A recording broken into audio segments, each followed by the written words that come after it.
The views, information, or opinions expressed during the Cult for the Culture podcast are solely those of the individuals involved. The content presented is not a substitute for seeking or seeing a licensed mental health professional. Know what's up next, know what's up next. Healthy pleasure with it, coping for the culture. Better tune in, better tune in. Big sis, get 'em, big sis, get 'em. Coping for the culture, coping for the culture, coping for the culture, coping for the culture, coping for the culture, coping for the culture, coping for the culture, cope. Hey y'all, welcome to the Cult for the Culture podcast. I'm your host, Tiana Renee, the Culture's Advocate. On this show, we interview individuals from different walks of life who are dedicated to being the change within the culture as it relates to various topics and their effect on the world of mental health. Today's show is about postpartum depression, and I have the pleasure to speak with Miss Whitney Coble, who I went to grad school with at A&T. She is a very skilled clinician based in Charlotte, North Carolina, who is also trauma certified. Those of you who listen know that I specialize in that as well, so I always have a special heart for that. She is also in collaboration with Tiffany, who is her counterpart in this. They are gaining licensure or certification, if I'm not mistaken, in maternal mental health. Yeah, and they have lots of experiences working with women and children and adolescents who struggle with life, essentially. So I want to introduce Miss Whitney, who is going to tell us a little bit about her nonprofit, Raising Resilience, and the reason why I wanted them on the show today. Hey, Whitney, welcome to the podcast. Yes, how are you? Thank you for having us. We appreciate it because we love the podcast. Yes, so Raising Resilience, basically me and Tiffany started Raising Resilience essentially as a nonprofit.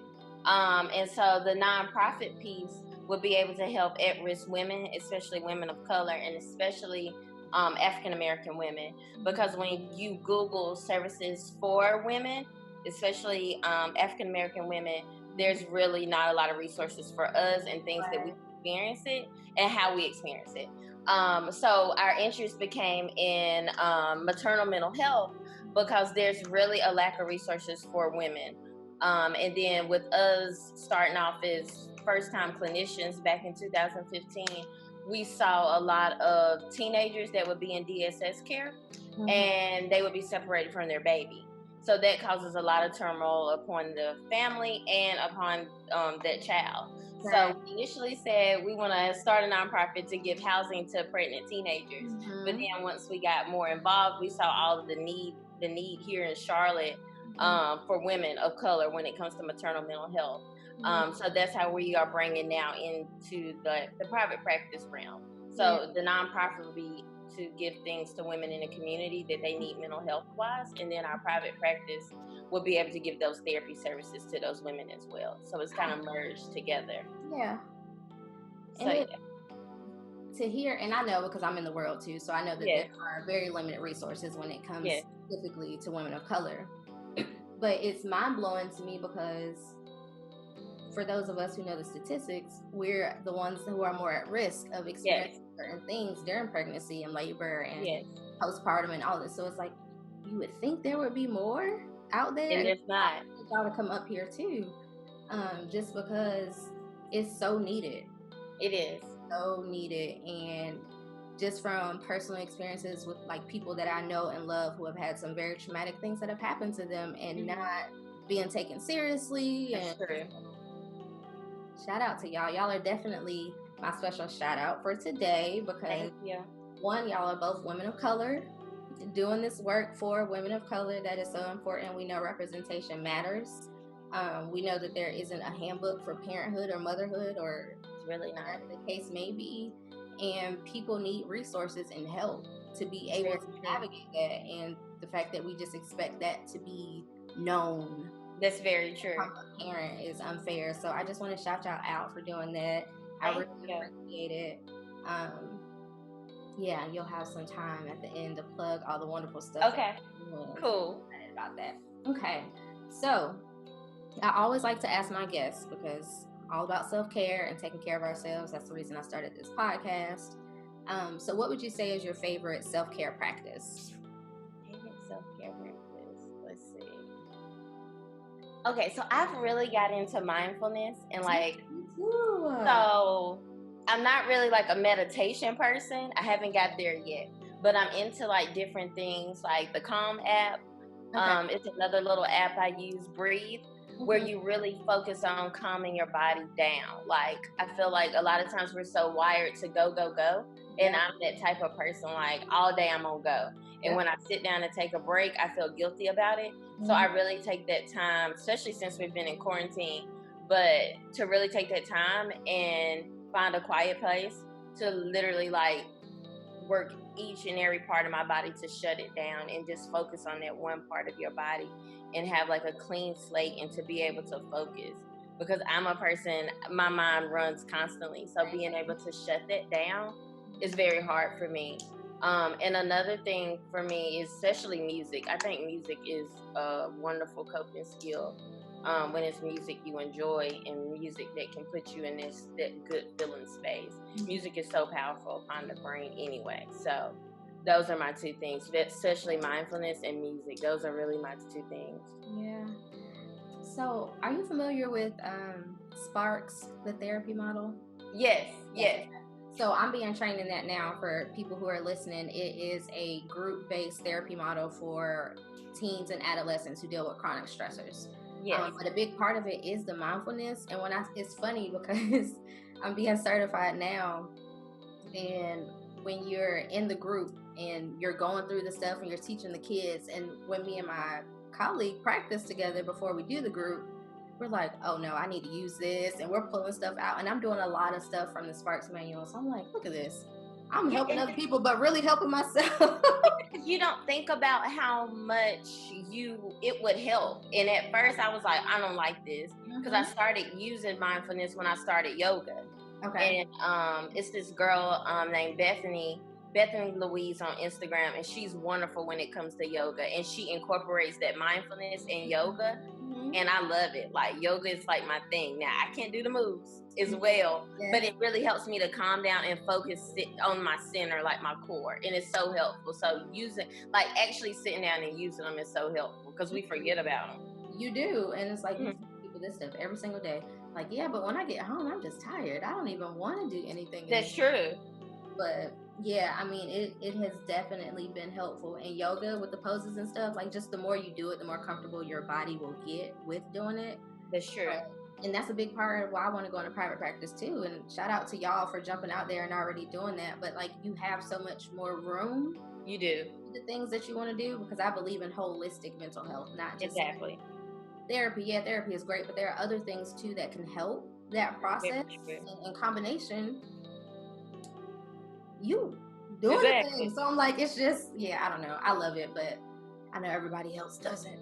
I know. And the body, my favorite book is The Body Keeps the Score. And that book really goes into how much our bodies hold on to the things we experience every day, like trauma, just things we experience daily. And a lot of times I'm sitting like this, or I'm slumped. I'm glad I'm not the only one. Yeah, I've become more. I'm like, put your shoulders down. I'm like, oh, yes. Or your jaw is clenched. Like, it's so many things that we hold in our body, in that tightness and that tension. We don't think about it. And that's a reason for a lot of like the ways that we behave and we act, and we don't think about it. We're just so comfortable with it. And this is why these conversations like this are reasons why I like doing the podcast, because there are so many other things out there for us to do for ourselves and for our bodies. And I will say, when I transitioned into the trauma world, it was so much. I feel like I learned so much more than what I already thought I knew in the field. And it's like, oh, no. There's so much more that you need to add on. But just like having that knowledge and being able to say like, okay, my body really does carry, like, I'm super aware now of what my body does and when it doesn't feel right and when things are happening. And I just feel like when people don't have the knowledge to be able to do that, you can't do what you don't know. I agree. Yeah, I'm glad I'm not the only one into mindfulness and meditation and stuff. Yes, that's my world now. That's my world. Yes. So the topic for today, guys, like I said earlier, is around postpartum depression. I know that is a heavy topic, and I know for some people they may not be in a space to be able to listen now, so I will just go ahead and give a trigger warning for that. If you don't feel like you are in a place to be able to hear it and you need some time to come back later, that's fine with me. I would not take that personal. But I did feel like it was a topic that we really needed to talk about. And I know I have lots of friends and family members who recently just had babies. Yes. And before, everything with COVID happened, because I don't, want everything to be about COVID, but a lot of the things now are becoming more of an issue because of that. But even before COVID, I wanted to do the postpartum episode because I know how severe it is and how detrimental it can be to someone's mental health, and just as being a parent and trying to figure things out. So it was really something that I wanted to talk about. And I know season 1, I did the Strong Black Mother episode. Yes. On that, we touched on postpartum depression a little bit, get deep into it. And I was like, okay, I got to bring Whitney and Tiffany up here because I want to talk about this some more. But with COVID happening now, and people just having babies, not being able to go to the hospital with more than one person, we're in the house now a lot more. I know at work, the first thing we talked about the first week we were out was abuse rates are going to go up, and we have That's true. Domestic violence and abuse rates they're going up.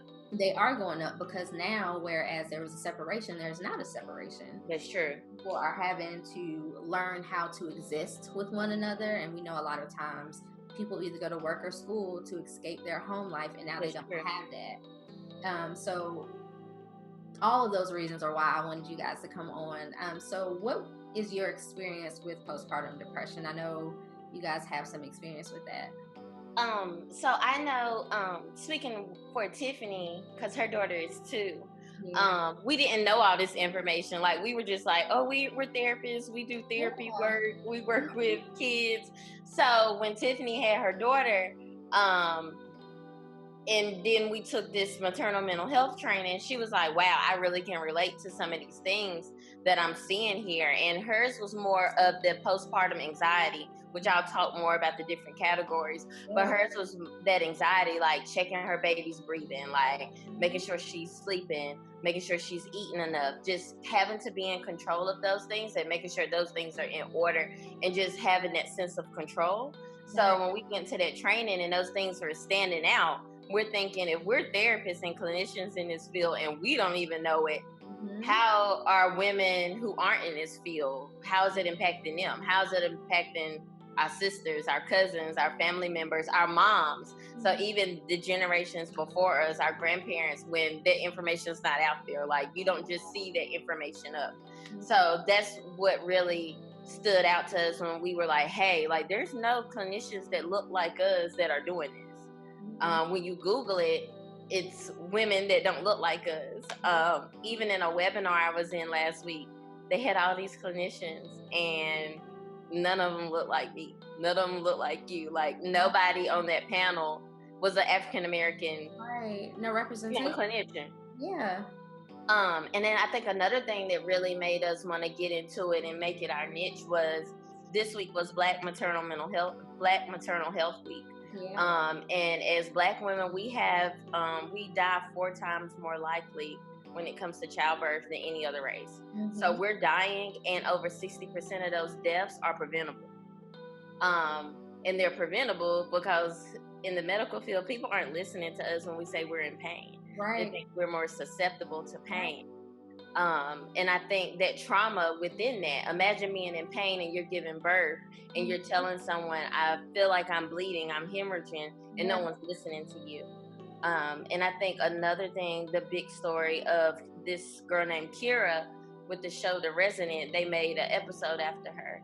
And she passed away last year. And her husband said, I felt like I couldn't say nothing because I didn't want to be an angry Black man. But when you think about her hemorrhaging and them finally doing surgery on her, and she's dead. So you think about that trauma of her sons, you think about that trauma of her husband, and how that impacts that family, and how it impacts other Black women who are giving birth and are scared that they're not going to come home, that they're going to pass away. So I think that's the really big thing, is our mortality rate, and our infant mortality rate is so high, and we don't have the resources for it. I took a training, I want to say it was the end of last year. It was just a one-day thing, a diversity training. Yes. And it was doing all, they gave us all the stats for everything. And when they got to like maternal death and the numbers, like by the time I left the training, I was so angry. Mm-hmm. And like, I don't understand why there's some notion in people's head that we can handle pain better, or that like it's fine, it's nothing really wrong with us, we're just complaining. Like, I've had situations with me when I've gone to the doctor and I'm like, no, I'm trying to tell you this is what's happening, and I not agree. seriously. So it's mind-blowing to me because we know it. Exactly. Know that disparities exist, we know that, but at the same time, like, hearing it and seeing the research and the data, and it's like, what other chance do we have, and what else needs to be done on our end to be taken seriously, which sounds backwards, because it doesn't have to be that way. I agree. Like, I remember going to the gynecologist when I was in college, maybe, and I was telling her, like, I was having a pain on my side, and she was like, it's fine. And I'm thinking, like, you didn't ask me how severe the pain was, you didn't ask me how frequent it was. And me feeling just like, okay, like, am I really overreacting, or is my side really hurting me? Mm-hmm. Like, and I remember just feeling like I gotta change doctors, because I'm like, what if it was something more serious?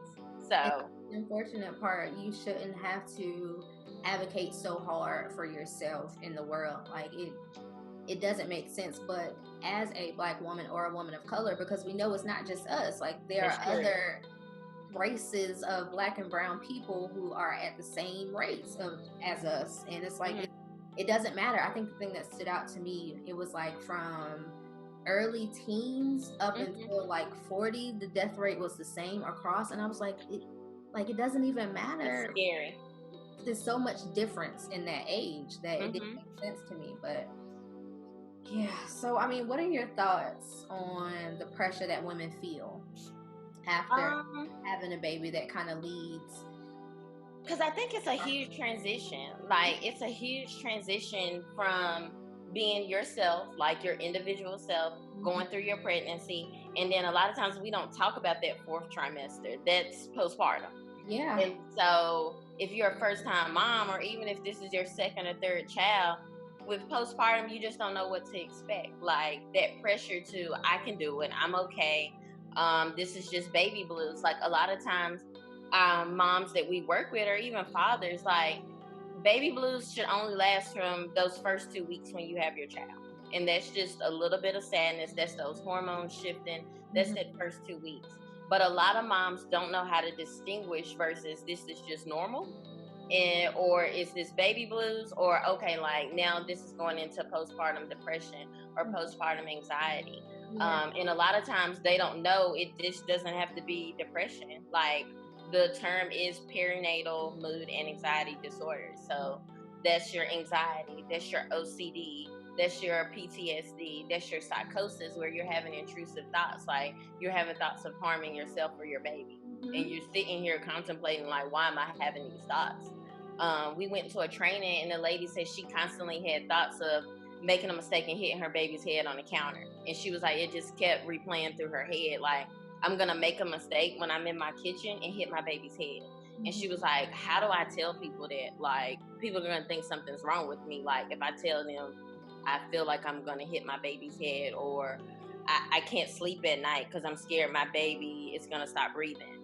And also the women who struggle with infertility and miscarriages, those women are coming home with no babies, and they're still having these same postpartum symptoms of depression. And that's hard when you're trying to keep it together, because you don't want to seem ungrateful because you just had a baby.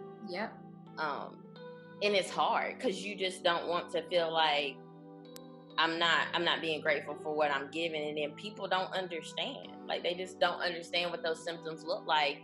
And it can be physical symptoms, not just those emotional needs. Right, because people a lot of the times associate depression with emotional things. And I talked about this in the first episode that I did this season about, like, I've been depressed or sad or, experienced those feelings before, but like, to be in a full blown, like, no, this is depression, and should just see, like, how it affects your body, how tired and fatigued you feel, and just the desire to do nothing, and like, just being perfectly okay in whatever you're doing, however you feel, And it's like, oh, this is what people mean when they say, like, I literally have to pull myself out of the bed because That's true. my body does not want to move. My body has decided we're going to stay here. Exactly. I think that's like a really good point for people. And I try to talk about it as much as I can on the show of like, however we feel manifests in our bodies. That's true. It does. And there's nothing we can do to change that. That's how our body works. But there are ways that we can learn to become more cognizant and aware of it so we know how to deal with it. That's very true. And I think for African Americans in general, I was looking at a study, and especially with perinatal mood and anxiety disorders, PMADs, they say we're, as African Americans, we describe our symptoms more in physical symptoms than emotional symptoms. And so imagine coming in somewhere and you're telling them, I'm having stomach aches, I feel fatigue, I'm having headaches, and they're like, oh, well, you just need this, when it's really depression, it's anxiety. Like, anxiety is tied so much to your stomach. And myself, like, for weeks I had like a bad, like, weird feeling in my stomach. It was anxiety, and I thought it was like something digestive, but I would have never knew that. You know what I'm saying? Like, you just don't know these things, like how it ties into each other. So describing those symptoms and then not getting help for it, and it still continues, especially being a new mom, you feel isolated, you feel paralyzed. Like, what do I do at this point? I don't have a support. Nobody's listening to me. And it is so unfortunate. And I know, so like for women of color, what do the rates look like for people that look like us versus the general population? So yeah, we're 60%, like, so versus the other races. When I was doing my research, me and Tiffany were saying we have way higher rates of perinatal mood and anxiety disorders, but we're least likely to get help for it. So over 60% of African American women and women of color are experiencing these symptoms 2 weeks out past they're having their babies and don't get help for it. And you can be diagnosed with postpartum depression all the way up until your child is a year old. So imagine you delivering your baby, coming home, everything's fine, and then your baby's 4 months and you're starting to feel these symptoms. Or you're having intrusive thoughts, or you're having all these different things going on and you don't know what's going on. So yeah, we have higher rates, but we get less access to care. Right. Because of those healthcare disparities. And also those risk factors. That's another thing. Like, we have higher risk factors, and those socioeconomic factors, the environmental factors, financial strain, relationship issues can play so much into those symptoms that you see in that postpartum period.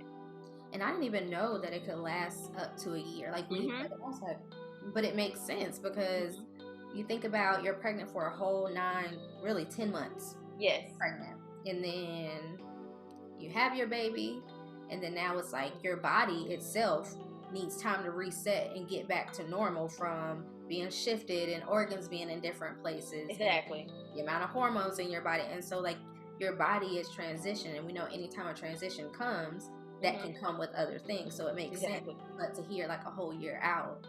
Exactly. So just think about that, how many women have felt symptoms 4 months, 5 months, 6 months, 7 months, 8 months, and that shift in their personality and their mood and how they interact with others and how that impacts their parenting, you know, and not knowing who to reach out to because you don't know.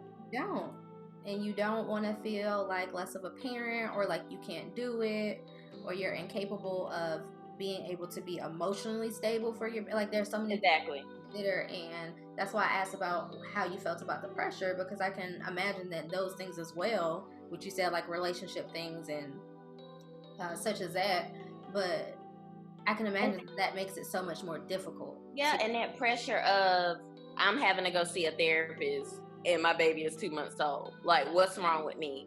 Or that pressure of, I got to keep it together because if I don't keep it together, there's no one else here with me.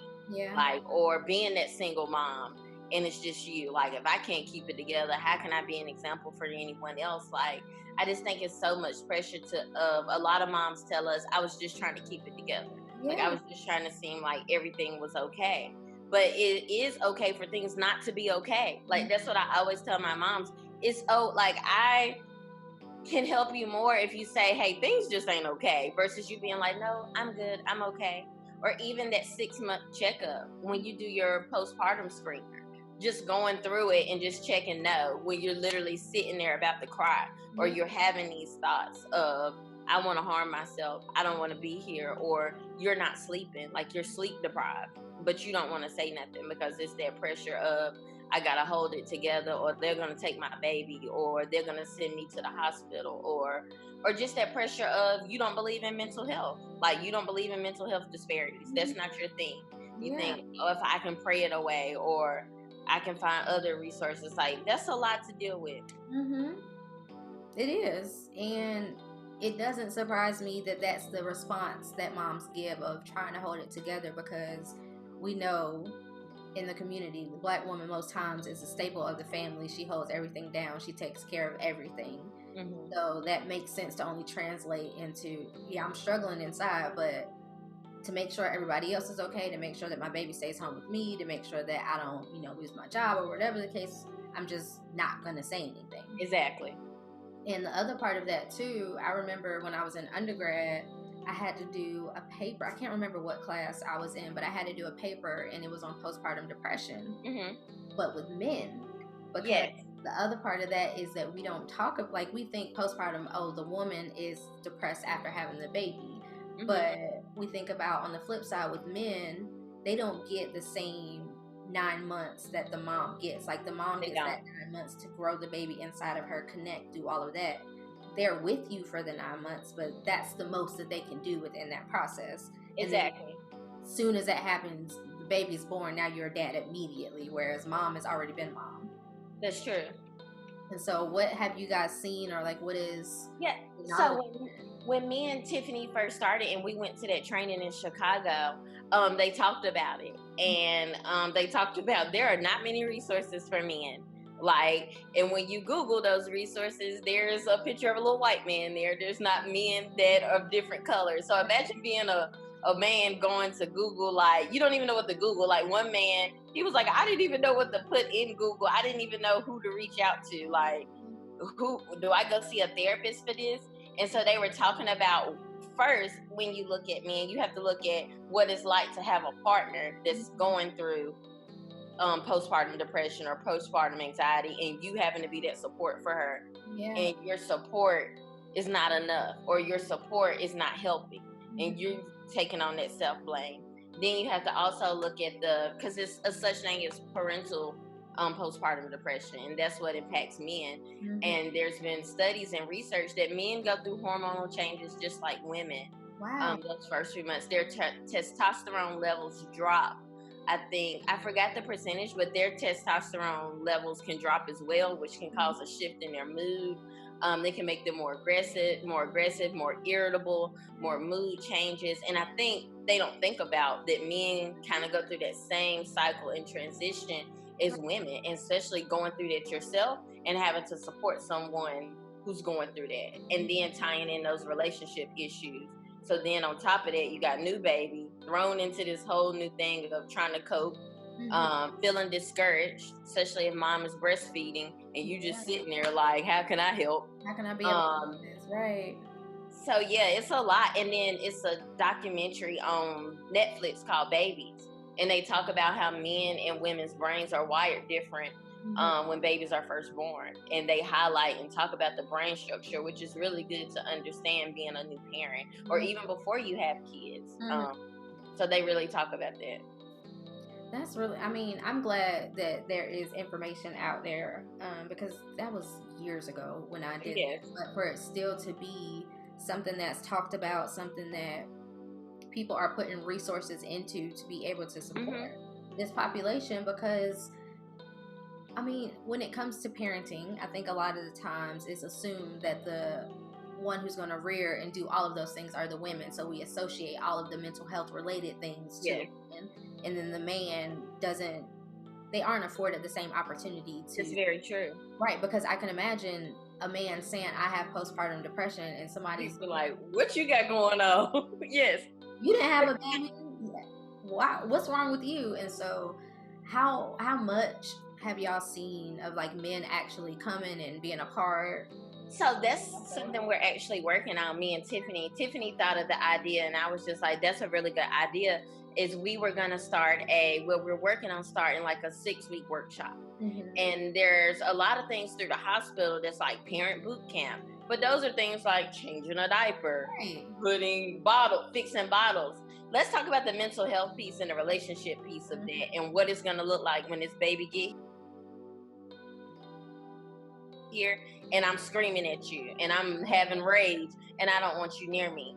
So we're working on creating a workshop that's going to give the mom a piece, give dad a piece, and for them to understand, you may feel this. This is when you need to reach out for help. These are things you can do. Your relationship is going to change. There's going to be shifts. There's going to be times where the baby doesn't want you. And you not to take that personally, but in that immediate moment, baby wants mom. Or there may be things you can do to help out. So we want men to have a space where they can feel comfortable and talk to other men or talk to other caregivers and have that space to say, you know what, like my girlfriend or my wife, like she really got on my nerves today. And this is like, to have that space where they can say that, because in our postpartum groups, we afford moms to say, today, I don't feel like being a mom. Like today, my baby cried from this time to this time, and I really had to go sit in the bathroom and take a breather. My baby was okay. My baby was safe. And this is how I felt. Or saying, my sister gets on my nerves. She's not a help when she comes over. Or just being in your pregnancy and having that birth plan and planning it out with you and your partner. And understanding that every birth doesn't look the same. But yeah, I really think that's men need more of a safe place to talk about that, and they don't really have that. They don't. It's not. And I think another thing, Tiana, is like caregivers. A point that you said when you said men, it's like if they say they're feeling this, it's like you didn't have a baby. Right. But imagine being an adoptive parent and you bringing home this new baby and you're feeling these feelings and you're feeling anxious. You're feeling depressed. You're feeling all these things and you've worked so hard to adopt this baby. Yes. So suffering with infertility and bringing home this baby and you're feeling these same things. Like there's not many spaces for that. Or being a caregiver. Being a grandma and you're taking care of this baby and feeling that, it's a lot. And I'm glad y'all are giving parents permission to say how they really feel. Yes. And that I love to do in sessions too. And sometimes people will look at me like I'm crazy. Yes. They'll say something and I say, okay, tell me how you really feel now. Yes. What do you mean? What's the thought behind that thought that you didn't tell me? And then they'll say it and I'm like, because it's okay to have feelings that don't always feel great. That's very true. The detrimental thing comes to when we try to store that for ourselves and keep that back because we think we're going to be judged or somebody's going to see us differently. But in reality, just being able to say that and get that out helps you stop thinking that thought, because now you're tainted. And so I'm glad to hear that y'all are giving those new moms and just moms in general the opportunity, because you can have postpartum depression and not be a new mom. That's true. That's true. If you had one baby and now you have two. Exactly. You're trying to raise three are the people who have huge gaps in between children. And so I'm glad that y'all are doing that work, and it really makes me happy that y'all are creating that space for men too. With everything with COVID, so I feel like that's appropriate for us to address at this point in time with postpartum. How do you feel that it's affecting people now? What have you guys seen?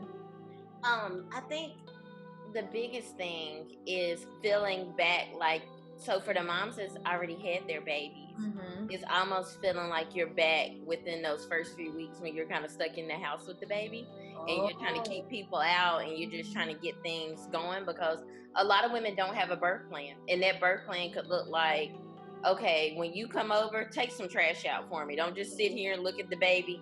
Take some trash out. Bring some meals over. Be a support. And for a lot of moms that have struggled with that, being with COVID-19, you're kind of stuck back in the house feeling almost that isolation that you felt when you first had your baby. Or that anxiety raising, like, what if my baby catches it, or what if I catch it? Like, just thinking those thoughts and those thoughts ruminating. or even women who were scheduled to get fertility treatments and that's been cut off. So they can't get those treatments. Yeah, and being that close to that, you know, like that's disheartening. Like you almost feel like you're being robbed of this opportunity to be a parent.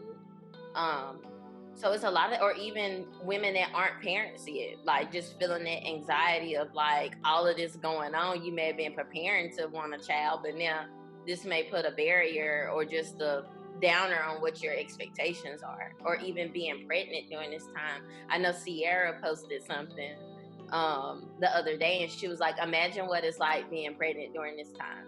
You know, this is the first time we've seen this. Like, you're trying to protect yourself and your baby, and just like limiting your supports, like people that you count on, you can't go see them as readily as you want to. No. And I mean, people can like drop meals off and do some of those things, but even traditionally when people have new babies, and one thing that I've started to be like really mindful of is when somebody is having a baby, that I'm not just celebrating the baby. Like I'm celebrating. That's very true. As the mom, and if I'm buying the baby a gift, I'm gonna buy you a gift too, because yes, you had the baby and the baby's here and we're all excited, but I know you're going through a lot transitioning, and a lot of the times the spotlight is taken off of the mom and onto that new child, and that is very isolating to feel that way and to know when people come over they want to see the baby. Exactly. A good friend of ours who's a doula, she was saying that, you know, having a doula, you have that support in the delivery room, you have that support postpartum, and she was just saying like one of the things that really stood out to her was her sister brought her some pajamas from Target when she had her baby. Yeah. It was like, I didn't care about nothing else that day. Everybody came over and they were dropping off stuff for my baby.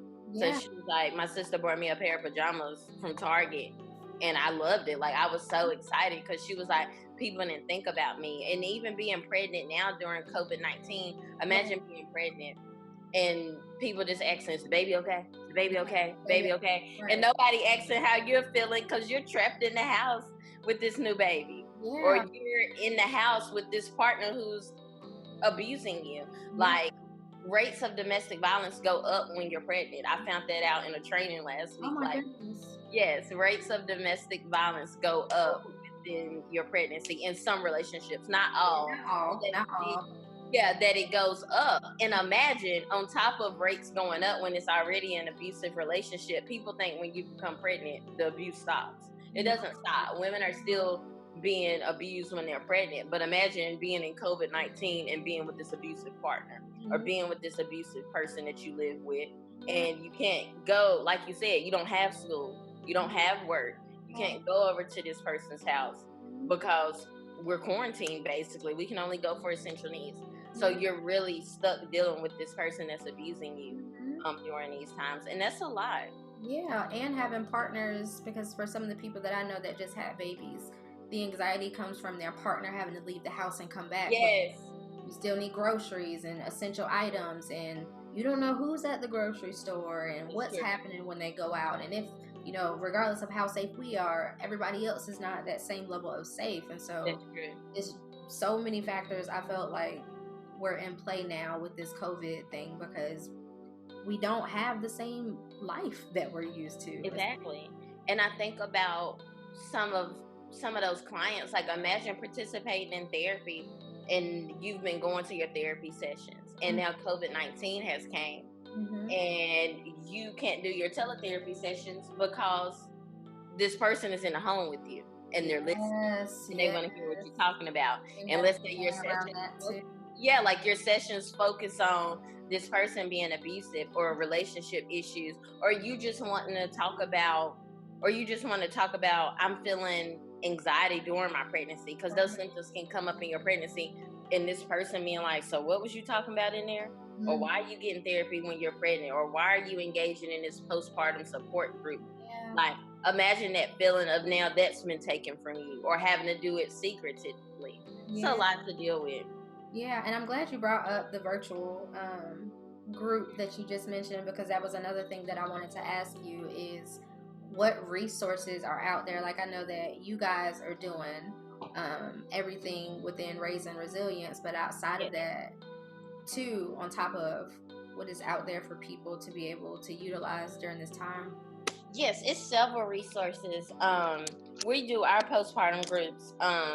We have one on Saturdays, and then we have our one that we do every other Friday. So Postpartum International Support, they're doing groups for NICU moms, because imagine having a baby in a NICU. Yeah, I've During seen this time during COVID-19, that's a hard struggle that you're going through, because you leave your baby every day. Right. You don't take your baby home.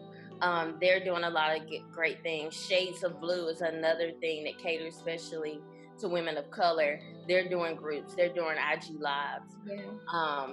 The Motherhood Center of New York, they're doing so many things, free workshops, postpartum groups, COVID-19 groups. They're doing so many great things for moms and families during this time so they can have that continued support. And also thinking about financial issues. A lot of moms or a lot of dads or caregivers, if your job has been impacted, that can impact your insurance. And so you could have had therapy all the way up to this point, and now you're looking for pro bono services or something free. So there's a lot of great free services out there. Right now, I know we're even working on being able to provide at least 2 or 3 moms or dads with at least maybe 5 sessions during this time, because you may be going through a financial stressor and not have any insurance, but you still need mental health help. So just thinking of it in that aspect. I will say that's one of the good things that has came out of COVID-19, the accessibility for not only clinicians like us for trainings and webinars, but for clients and for people who never thought about their mental health. Now they're starting to really look at it and see it can be virtual, it can be teletherapy. It's a learning experience for both of us. Yeah, isolation will show you some things. It really will. So I'm glad that there are a lot that made me happy, because we know mental health is not always the first thing that they throw out there for people. It's not. For free. Exactly. So, I'm so happy about that. But that brings us to the point of the show where I like to call Let's Advocate. So if you were to change anything about the state of mental health within our culture, Black and brown people, what would that be? I would say accessibility. Because I feel like even though I know you and you're in the Raleigh-Durham area and we know other people from our grad program, I still feel like mental health is not often, and I'm not being devil's advocate here, but until certain celebrities really put mental health on the foreground, I feel like people don't really care about it. Like, it's just us working in the trenches, trying to advocate it and push it. But Charlemagne put it out there, and everybody's like on this bandwagon. But for us working in it, it's not a bandwagon. It's what we do every day. You know, like, it's our world. So I just wish it was more accessible, and it wasn't so looked at as it's a problem versus looking at it as you're getting help, you're doing something for yourself. I think a lot of times it takes that one person to speak up and be like, hey, I go to therapy, and I just go because I need someone to talk to. Like, I don't have to have a severe mental diagnosis to just go and talk to someone who's non-biased. I just wish it was more accessible to where you didn't have to be connected to somebody or know somebody in that world to really be comfortable with it. And I think especially for the older generations, like, I had to get my mom on board to understand mental health and understand what it looks like, and to understand that it's okay. Like, and I hate the term crazy, but I really wish like more accessibility, more Black male clinicians. And there are quite a few out there. There are. So, like, with my therapist, because it's hard sometimes to be in therapy as a therapist, I will say that. So a lot of the times we'll have like professional development conversations too. And one of the things that I talked to her about was like, I want a network. I want to have like support groups for clinicians of color, and for us to just get together sometimes and not necessarily have to talk about therapy or anything like that, because there is a lot more of us out here than people realize. Like, it's not a sprinkle of Black and brown people doing this work. It's a lot of us. We just aren't as connected to each other as we should be.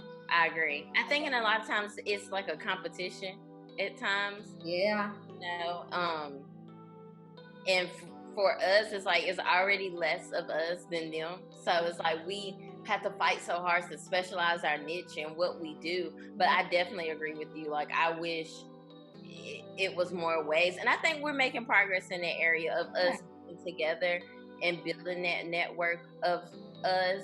But I think we still have a long way to go as well. We definitely do. Yeah, I agree wholeheartedly with all of that. I'm glad to see a lot more people, though, out on the forefront that aren't celebrity that are doing it. Like with me being on Instagram and networking with different people, like I'm seeing a lot more of us, and it just makes me happy because I'm like, yes. I agree. I'm a therapist and I love working with all people, but it is a very special place in my heart when I get like little kids of color, and it's like yes, to see somebody that looks like them, and that's so important to people and families. And not to make it racial or anything like that, but we know representation matters. We know people are more likely to speak to someone that they feel like can identify with them and their experiences. And so I agree. And understanding that if you choose a therapist of color and y'all not rocking with each other, it's okay to move on to the next one. Another one. It's okay. Like, it's so okay. Yeah, I went through two before I got to the one I'm at now. Exactly. You just have to find who works for you, who you vibe with, who's not judgmental, they're good at what they do, they get you to where you need to be. That's all that it is. But I want you to be able to plug all the great stuff that Raising Resilience is doing and give people information about the resources you guys are providing. Okay.